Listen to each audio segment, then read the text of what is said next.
Hello everyone, आप सभी का हमारी इस क्लास में स्वागत है। आज की जो हमारी क्लास है वो है क्लास 8 के लिए और मैथ सब्जेक्ट है आज की क्लास का। और आज हम आपको पढ़ाएंगे बीजगणित में बीजीय व्यंजकों के गुणनखंड। इससे पहले हम गुणनखंड की 2 वीडियो बना चुके हैं, वो आपको हमारे इस चैनल की प्लेलिस्ट में मिल जाएगी या फिर इस वीडियो की डिस्क्रिप्शन बॉक्स में भी मिल जाएगी। तो आज हम जो गुणनखंड पढ़ाने वाले हैं आपको तीसरी तरीके के, और जो लास्ट तरीका है गुणनखंड का और बहुत ही इम्पोर्टेंट तरीका भी है, वो है मध्य पद गुणनखंड। मध्य का मतलब होता है बीच वाला पद, यानी कि बीच वाले पद को 2 भागों में तोड़कर आज हम गुणनखंड करना सीखेंगे। ये एक सबसे ही ज़्यादा इम्पोर्टेंट टाइप के गुणनखंड है जो कि आपको आगे की सारी पढ़ाइयों में काम आएगा। तो इन गुणनखंडों को करना आप बहुत अच्छी तरह सीख लें, क्योंकि ये आपको हर जगह अलजेब्रा जहाँ भी मिलेगी आपको वहाँ ऐसे गुणनखंड आते ही रहेंगे। ठीक है, तो आज की क्लास को शुरू करते हैं। आज हम आपको ये जो है 12 सवाल है ये पढ़ाएंगे जो आपको स्क्रीन पर दिख रहे हैं। अगर आप करने आते हैं तो आप ये वीडियो छोड़कर जा सकते हैं। अगर आपको ये करने नहीं आते हैं तो आप इस वीडियो को लास्ट तक देखिए। मैं दावा करता हूँ कि आप इन्हें करना ज़रूर सीख जाएंगे। आज की वीडियो को शुरू करते हैं। तो पहला सवाल है हमारा, x⁻² + 5x + 6। तो मध्य पद का मतलब ये नहीं है कि 6 अगर बीच में लिखा होगा तो उसे तोड़ेंगे। इसका क्रम भी इसी तरीके से होना चाहिए, पहले x⁻² वाला, फिर x वाला, फिर अचर पद। यानी कि हमें जो x वाला है इसे ही 2 भागों में तोड़ना है। कैसे तोड़ना है अब हम उसे ही सीखेंगे। तो गौर से देखिएगा सवालों को। अगर आप 4 सवाल अगर गौर से देख लेंगे ये, तो बाकी के 8 सवाल आप बहुत आसानी से कर लेंगे। तो सबसे पहले इन 4 सवालों को हम गौर से देखेंगे। सबसे पहले क्या करते हैं, इस वाले निशान को यानी कि अचर पद का निशान और x² का जो निशान है, निशान का मतलब चिन्ह जो है इनका, इन्हें मिलाकर एक चिन्ह लगाएंगे। जैसे ये प्लस और ये प्लस, तो क्या आ जाएगा प्लस। और इसके सामने लिखेंगे जो x के साथ है यानी कि बीच वाली संख्या 5। ठीक है, सबसे पहले क्या करेंगे, अचर पद की चिन्ह और x⁻² वाले का चिन्ह मिलाकर जो चिन्ह होगा वो लगाएंगे। इसके सामने बीच वाली संख्या लिखेंगे और एक लगाएंगे गुणा का निशान हमेशा, और उसके सामने 6, और इसके साथ जो भी संख्या होगी यहाँ पे तो 1 मानी जाएगी, यहाँ पे 2 भी हो सकती है, 3 भी हो सकती है, तो 6 एकम 6 वो लिखी जाएगी। समझ में आ गया आपको इतनी बात। सबसे पहले आपको ये 2 चीज़ें लिखनी है। जब आप प्रैक्टिस करेंगे तो आपको ये लिखने की ज़रूरत ही नहीं पड़ेगी, आप सीधे सीधे कर देंगे। पर शुरुआत में आपको इस तरीके से लिख के करना होगा, तभी आपकी समझ में आएगा। अब ये क्या है वो मैं आपको समझा रहा हूँ। अब ये +5 लिख रहा है, गुणा 6 लिख रहा है। इसका मतलब ये है कि हमें ऐसी 2 संख्याएं सोचनी है जो जोड़ के 5 आ जाएं और गुणा करके 6 आ जाएं। ठीक है, ऐसी 2 संख्याएं हमें सोचनी है जिन्हें जोड़ दें तो 5 आ जाए और जिन्हें गुणा कर दें तो 6 आ जाए।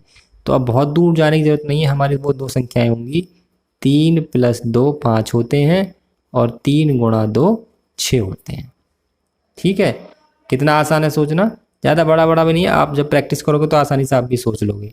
तो हम जो इस वाले पे ध्यान देंगे, प्लस वाले पे, यानी कि इस 5 की जगह हम क्या लिखेंगे, 3 + 2। बस ये मध्य पद 2 भागों में टूट गया, इसीलिए इसे कहते हैं मध्य पद गुणनखंड। तो क्या लिखेंगे, बाकी सब सेम रहेगा। x⁻² + 5 को लिख लेंगे 3 + 2x और +6। बाकी कॉमन लेना वगैरह गुणा करना आपको आना चाहिए। x की दोनों में गुणा कर देंगे और इस प्लस के चिन्ह की भी माइनस का होता तो माइनस की कर देते। फिलहाल तो सब प्लस का ही सवाल है तो सब प्लस ही रहेगा। उसके बाद हम कॉमन ले लेंगे, शुरू के 2 में से अलग, बाद के 2 में से अलग। शुरू के 2 में से कॉमन आ रहा है x, तो यहाँ बचेगा x + 3। इन दोनों में से कॉमन आ रहा है 2, तो यहाँ भी बचेगा x + 3। दोनों ब्रैकेट्स में हमेशा सेम बचना चाहिए। तो एक तो फैक्टर हो जाएगा x + 3, कॉमन आ गया, x + 2 हमारा दोबारा से बच गया। ठीक है, तो मेन चीज़ जो इन सवालों में मैं ये सिखा रहा हूँ, भाई कॉमन लेना वगैरह हम पहले की वीडियोस में सिखा चुके हैं, 7वीं क्लास में भी सीख चुके हैं। मेन चीज़ हमारा सिखाने का पर्पस ये है, पर हम सवाल को पूरा ही हल करना सीखेंगे। दूसरा सवाल है हमारा, m⁻² + 11m + 24। इसी तरीके का सवाल है, पर हम दोबारा एक बार उस सीखेंगे ताकि आपको और अच्छी तरह समझ में आ जाए। तो सबसे पहले हम क्या करेंगे, जो भी कांस्टेंट टर्म यानी कि अचर पद होगा उसका चिन्ह और m की घात यानी कि जो 2 घात वाला जो भी होगा उसके चिन्ह को मिलाकर लगाएंगे। तो प्लस और प्लस हो गया प्लस, और एक गुणा का निशान लगेगा। प्लस वाले के सामने बीच वाली संख्या लिखेंगे और गुणा वाले के सामने जो इन दोनों की गुणा करके आएगी यानी कि 24 एकम 24 लिखेंगे। अब इसका मतलब ये है कि हमें ऐसी 2 संख्याएं सोचनी है जो गुणा कर दें तो 24 हो जाए और जिन्हें जोड़ दें तो 11 हो जाए। जोड़ दें मतलब इससे पता पड़ा प्लस लग रहा है इस वजह से। तो वो दो संख्याएं हमारी होंगी 8 + 3 11 होते हैं, 8 × 3 24 होते हैं। ठीक है, तो हम इस 11 को दो भागों में जो टूटा है वो ये वाला हिस्सा है, तो हम इसे लिखेंगे m⁻2 प्लस, बाकी सब सेम रहता है, बस 11 की जगह लिख देंगे 8 + 3। अब m की दोनों में गुणा करेंगे,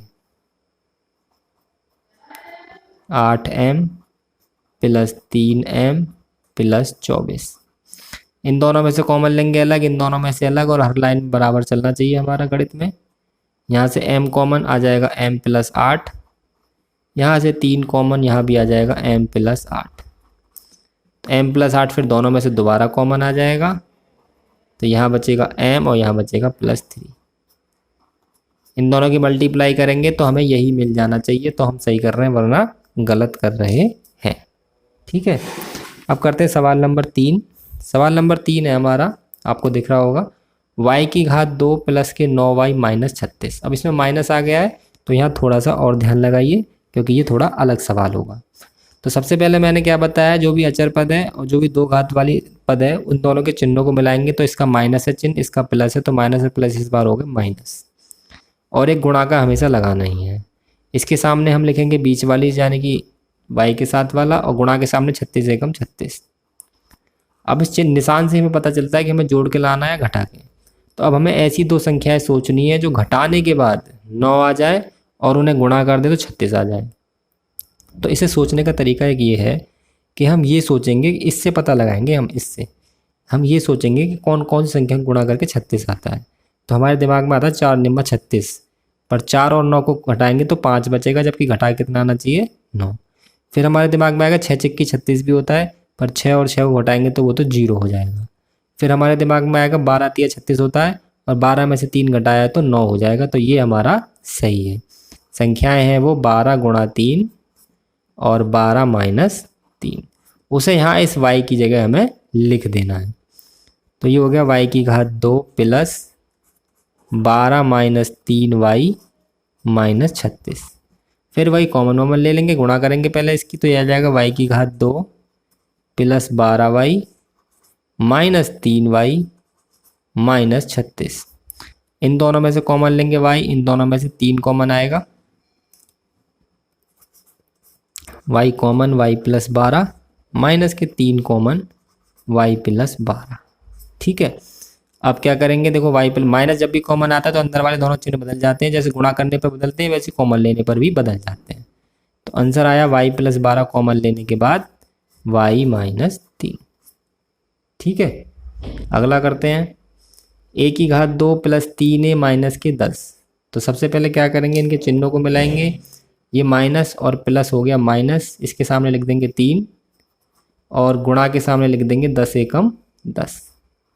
अब ऐसी दो संख्याएं सोचनी है जो गुणा करके 10 आ जाएं और घटा के 3 आ जाए। सबसे पहले ही हमारा दिमाग जाएगा 2 पंजे 10 होते हैं और 5 में से 2 गया 3 बचेगा, तो ये आ गया 5 - 2 और 5 × 2। 2 - 5 नहीं करना है आपको, हमें घटा के 3 लाना है, -3 नहीं लाना। वो तो माइनस इसलिए पता पड़ रहा है कि घटा के लाना है। अब इस 3 की जगह हम लिख देंगे 5 - 2। तो a⁻2 + 5 - 2a - 10। गुणा करेंगे इसकी, a⁻2 + 5a - के 2a - 10। इन दोनों में से a कॉमन, a + 5, इन दोनों में से 2 कॉमन, a + 5। तो उत्तर आ गया हमारा a + 5 a - 2। ठीक, अब चलते हैं सवाल नंबर 5। सवाल नंबर 5 आपको स्वयं करना है, ये दिख रहा है आपको, मैं थोड़ा सा हिंट दे देता हूँ, बाकी आपको खुद करना है, कॉमन लेना है। सबसे पहले क्या करेंगे, माइनस और प्लस यानी कि माइनस लगा लेंगे, इसके आगे लिख देंगे 11 और गुणा के आगे लिख देंगे 102 एकम 102। अब ऐसी दो संख्याएं सोचनी है जो घटा के तो 11 आ जाए और गुणा करके 102 आ जाए। हमें पता है 17 × 6 = 102 होते हैं, 17 × 6 और 17 - 6। तो इसकी जगह 17 - 6 लिख के सवाल को आपको कर देना है। ठीक है जी, अगला सवाल है सवाल नंबर 6। गुणनखंड करने हैं हमें a की घात 4 माइनस 5 a की घात 2 माइनस 36 के। ठीक है, तो इसमें क्या करेंगे, ये ऐसे ही दो घात वाले सवाल की तरह ही होगा, जैसे ये कराया और पीछे 4 करे हैं, बस इसमें 4 घात है तो इसमें 2 बार गुणनखंड होंगे, जैसे मैंने सवाल में नीचे कर रखा है। तो सबसे पहले की तरह ही करेंगे। देखो अचर पद का और इस वाले का चिन्ह मिला के देखेंगे, माइनस और प्लस हो गया माइनस, इसके आगे लिख देंगे 5 और गुणा के आगे 36 एकम 36। दो संख्याएं सोचनी है, हमने अभी पीछे के सवाल में सोची हैं। जो घटा के 5 आ जाए, गुणा करके 36 आ जाए, वो होंगी 9 चौक 36, तो 9 माइनस 4 और 9 गुणा 4। तो इस 5 की जगह लिख देंगे ये वाली संख्या 9 माइनस 4, क्योंकि घटा के तो 5 ही आना है। अब गुणा करेंगे इसकी, तो a की घात 4 माइनस के 9 a की घात 2 और माइनस प्लस 4 a की घात 2। इस चिन्ह का ध्यान रखना, आप कहीं माइनस लगा दो, इसकी भी गुणा होती है साथ में, माइनस 36। फिर कॉमन लेना है, इन दोनों में से दिख रहा है कि हमारा a की घात 2 दोनों में से कॉमन आ रहा है और इन दोनों में से केवल 4 कॉमन आ रहा है, वो कॉमन ले लिया हमने। इसके बाद दिख रहा है कि a की घात 2 माइनस 9 फिर दोबारा से कॉमन आ रहा है, यहाँ बचेगा a की घात 2 प्लस 4। अब हमने एक इससे पहले वाली वीडियो में जो गुणनखंड पढ़ाए थे वो इस सूत्र पर पढ़ाए थे, a की घात 2 माइनस b की घात 2 बराबर a plus b a minus b. तो इसके दोबारा से इसी तरीके से गुणनखंड कर लेंगे, क्योंकि 9 होता है हमारा 3 का वर्ग। तो दो संख्याओं के वर्ग चढ़ रहे हैं और बीच में माइनस लग रहा है, तो एक बार उन्हें जोड़ देते हैं, एक बार उन्हें घटा देते हैं। प्लस वाला जो है वो ऐसे ही रहेगा। अगर यहाँ माइनस लग रहा होता तो यहाँ भी 2 की घात 2 चढ़ जाती और एक बार a प्लस 2 और a माइनस 2 वो हो जाता। फिलहाल वो प्लस है, तो यही हमारा हो गया उत्तर। अब हम करते हैं सवाल नंबर 7। सवाल नंबर 7 है माइनस के 2y की पावर 3 प्लस के 22y की पावर 2 प्लस के 24y। तो सबसे पहले मैंने जब गुणनखंड शुरू किए थे तो मैंने आपको ये बताया था कि सबसे पहला काम गुणनखंड शुरू करते में होता है कि हमें सबसे पहले ये देखना है कि कुछ कॉमन तो नहीं आ रहा है। ठीक है, अगर कुछ कॉमन आ रहा है तो सबसे पहले हम कॉमन लेते हैं। तो हमें दिख रहा है कि इस सवाल में एक तो y आ रहा है कॉमन और एक 2 आ रहा है कॉमन, तो हम 2 और y और माइनस भी ले लेंगे साथ में, क्योंकि शुरू में माइनस है, अच्छा नहीं लगता शुरू में माइनस, तो हम उसे भी कॉमन ले लेंगे। तो जब 2y कॉमन ले लिया तो जो चिन्ह है, जब माइनस कॉमन लेते तो अंदर वाले चिन्ह बदल जाते हैं, माइनस की गुणा करने पर भी बदलते हैं और कॉमन लेने पर भी बदलते हैं। तो यहाँ तो केवल बचेगा y की पावर 2, यहाँ माइनस हो जाएगा 2 से गया 11 बार y और प्लस के यहाँ हो जाएगा माइनस के हो जाएगा 12। ठीक है, क्योंकि प्लस है तो माइनस हो गया। अब इस अंदर वाले के हमें गुणनखंड करने हैं, ये बाहर वाला 2y तो उत्तर तक ऐसे ही चलेगा। इसके गुणनखंड पहले की तरह करेंगे। देखो माइनस और प्लस हो गया माइनस, इसके आगे 11 लिख दो और गुणा के आगे 12 एकम 12 लिख दो। दो संख्याएं सोचो जो घटा के तो 11 आ जाए, गुणा करके 12 आ जाए, तो वो है हमारी 12 एकम 12। कभी कभी बच्चे कन्फ्यूज हो जाते हैं, इसमें बहुत ज़्यादा सोच ही नहीं पाते कि अपने आप से भी एकम बार भी बहुत से गुणनखंड हो जाते हैं।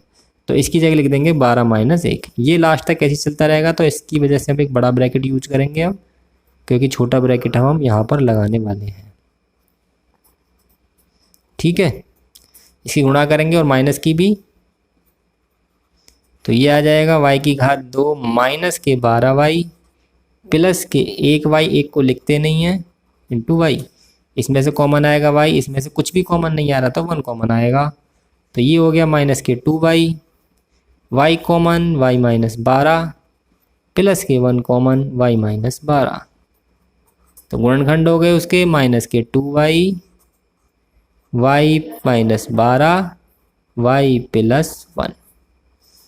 ये आ गया हमारा उत्तर। तो मेन चीज़ मेरा इस सवाल को समझाने का ये था कि सबसे पहले हमें कॉमन क्या आ रहा है वो भी देख लेना चाहिए। अब यहाँ से सवाल जो है बदल गए, अगले से 8 नंबर से 8, 9 और 10 तीन एक ही तरह के सवाल हैं। 8वां बताऊँगा और 9वां बताऊँगा और 10वां। ठीक है, तो इस सवाल में क्या करना, सवाल पहले की तरह होंगे, एक छोटा सा बस माइनर साइन दोनों में अंतर है। सबसे पहले तो सवाल में वही करेंगे, देखो प्लस और प्लस है तो प्लस लगाएंगे और इसके आगे लिखेंगे बीच वाली संख्या कितनी 11।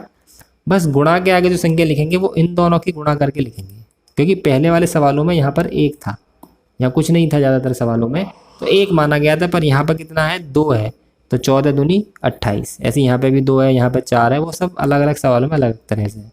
तो इस बार यहाँ पे 28 लिखा जाएगा। ठीक है, कहीं 14 एकम 14 मत लिख देना, क्योंकि इस बार यहाँ पे 2 है। अब वही ऐसी दो संख्याएं सोचनी है जो जोड़ के 11 आ जाए, गुणा करके 28 आ जाए, तो वो होंगी हमारी 7 प्लस 4 और 7 गुणा 4। तो इसकी जगह लिख देंगे अब 7 प्लस 4।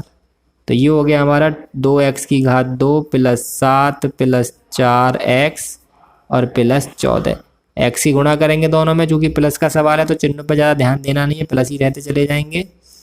प्लस के 4x प्लस के 14, इन दोनों में से 2x common, 2 common, x common आ रहा है केवल, और इसमें से 2 कॉमन आ रहा है। इसमें से x कॉमन लेंगे तो ये बचेगा 2x प्लस 7, इसमें से 2 कॉमन लेंगे तो ये बचेगा 2x प्लस 7। तो दोनों में से फिर दोबारा से 2x प्लस 7 कॉमन आ गया और ये बचा x प्लस 2। ठीक है जी। अगला सवाल बताता हूँ 10 वाला, क्योंकि ये प्लस का ही है, फिर ये माइनस वाला उसके बाद बता दूंगा। इस सवाल में सबसे पहले हमें दिख रहा है 4 कॉमन आ रहा है।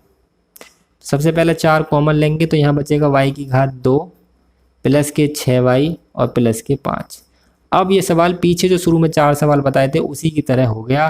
देखो ये 4 तो लास्ट में उत्तर तक ऐसे चलता रहेगा जैसे इसमें 2y चलता रहा था, तो 4 तो ऐसे चलता रहेगा। ये प्लस और प्लस, प्लस के आगे लिख देंगे 6, गुणा के आगे लिख देंगे 5 एकम 5, क्योंकि ये तो कॉमन ले लिया। 2 संख्याएं सोचनी है जो जोड़ के 6 आ जाए, गुणा करके 5 आ जाए, वो होंगी 5 गुणा 1 और 5 प्लस 1। इसे इसकी जगह लिखेंगे, बड़ा ब्रैकेट लगा लेंगे, y की घात 2 प्लस 5 प्लस 1 y और प्लस के 5, गुणा कर देंगे इसकी दोनों में, तो यह आ जाएगा y की घात 2 प्लस के 5y प्लस के 1y को लिखते नहीं तो y लिखेंगे प्लस के 5। कॉमन ले लेंगे फिर इसमें से अलग, इसमें से अलग, इसमें से तो हमारा कॉमन आ रहा है y प्लस 5, और इसमें से कुछ भी कॉमन नहीं आ रहा तो आएगा 1 और यही उतर जाएगा।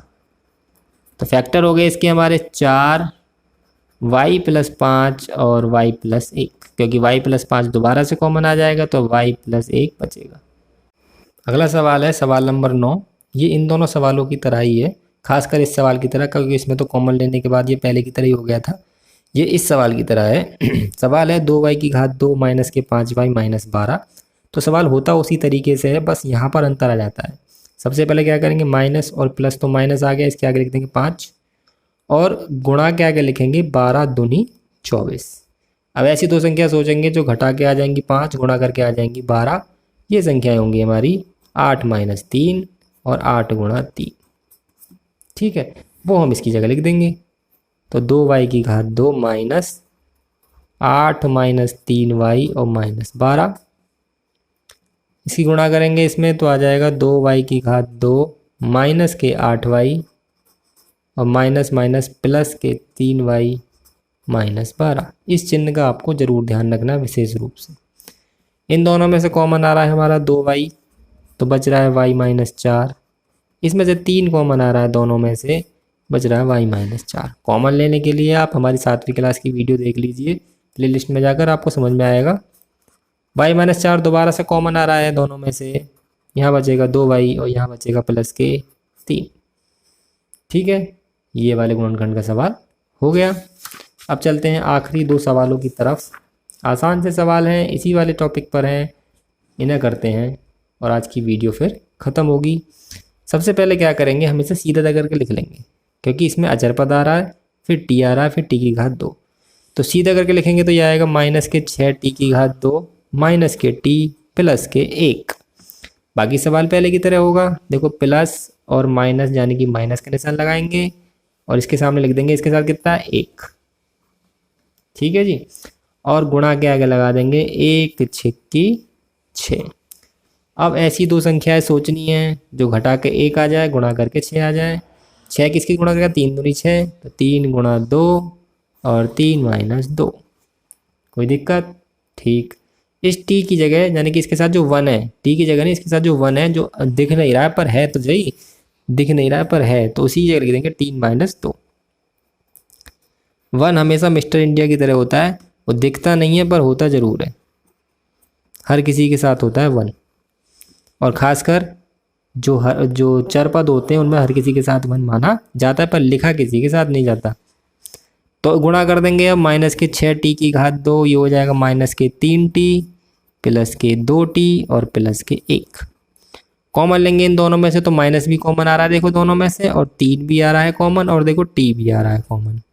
तो देखो यहाँ बचेगा 2t और यहाँ बचेगा 1 और प्लस आ जाएगा। इन दोनों में से कुछ भी कॉमन नहीं आ रहा, तो फिर कुछ भी ना आया तो फिर क्या आता है 1। क्योंकि 1 तो हर किसी के साथ होता है, अभी बताया मैंने, मिस्टर इंडिया है।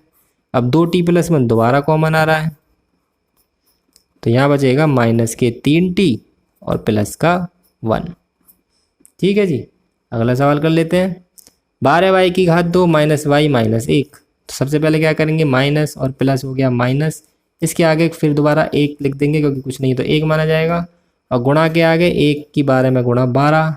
दो संख्याएं सोचो जो गुणा करके 12 आए घटा के 1 आए, 4 तिया 12 होती हैं और 6 दूनी 12 होते हैं, तो 6 दूनी 12 तो सही नहीं बैठ रहा, 4 तिया 12 सही बैठ रहा है।